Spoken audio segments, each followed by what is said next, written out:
Delphine adore recevoir ses amis. Et pour épater tout le monde, elle a un truc. Des pains surprises qu'elle fabrique elle-même. C'est quand même meilleur que maison, hein. Sous son chapeau, ce pain à l'apparence ordinaire réserve bien des surprises. À chaque étage, une multitude de mini-sandwichs aux saveurs variées, sucrées ou salées. Trop bon. Le pain surprise peut se décliner au pain de seigle, de campagne, aux céréales, au pain polaire et même au pain brioché. Et si certains se contentent de l'acheter tout fait, d'autres n'hésitent pas à se lancer. Fabriquer son pain surprise, ce n'est pas si compliqué. Alexandra a de la chance. Ce matin, elle va apprendre toutes les recettes de son amie Delphine. J'ai déjà fait le pain nordique, il n'y a plus qu'à le tartiner. Et là, je vais te montrer comment on fait un pain aux céréales. Car pour réussir son pain surprise, il faut avant tout faire un bon pain. Donc, on prend la farine, du beurre, une cuillère à soupe de lait en poudre, de l'eau, de la levure, du sucre et du sel, et mélanger le tout. La recette est ultra simple. Donc là, maintenant, on la met dans la machine à pain. Ça dure 1h30. Donc en fait, ça pétrit et après, ça lève. 1h30 plus tard, la pâte est pétrie. C'est tout simple, c'est la machine qui a tout fait. Donc si t'as pas de machine, tu peux demander à ton boulanger qui te vende un morceau de pâte et t'as plus qu'à la mettre au four. D'accord, mais je savais pas. Et tu demandes quoi? Il te la donne comme ça? Ouais, tu demandes de la pâte à pain toute prête. Oh, super. Ensuite, la pâte doit lever. Pour savoir combien de temps il faut la laisser reposer, Delphine a une astuce de grand-mère. Donc je vais te montrer un petit truc que ma mamie m'a appris. D'accord. Donc tu remplis un verre d'eau tiède, tu prends un petit morceau de pâte, tu le mets dans ton verre d'eau tiède. Voilà. Et quand la pâte est remontée à la surface, ça veut dire que ta pâte, elle est levée, tu peux la mettre au four. D'accord. 5 à 10 minutes plus tard, la pâte est prête. Voilà, ça y est, c'est bon, merci mamie.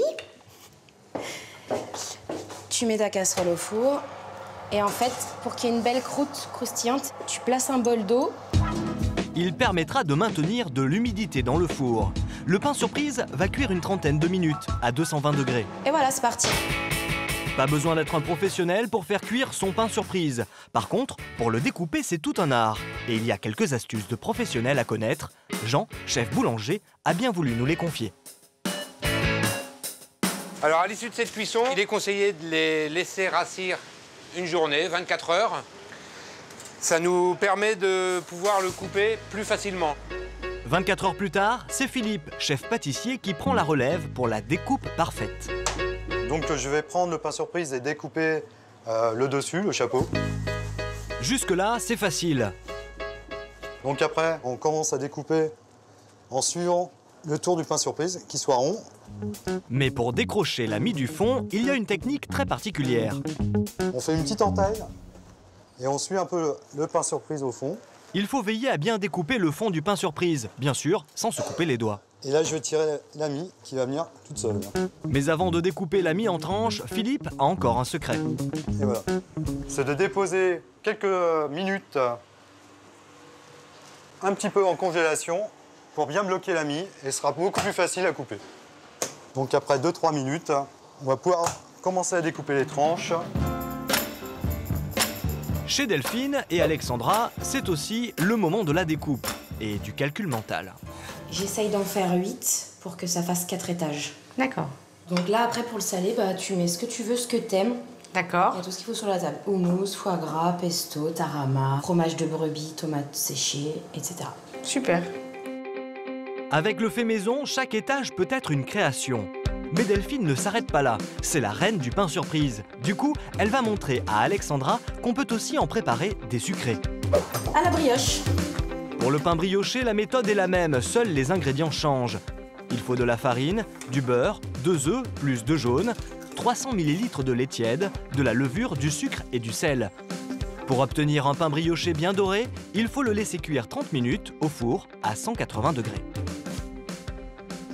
Donc d'abord, je coupe le couvercle.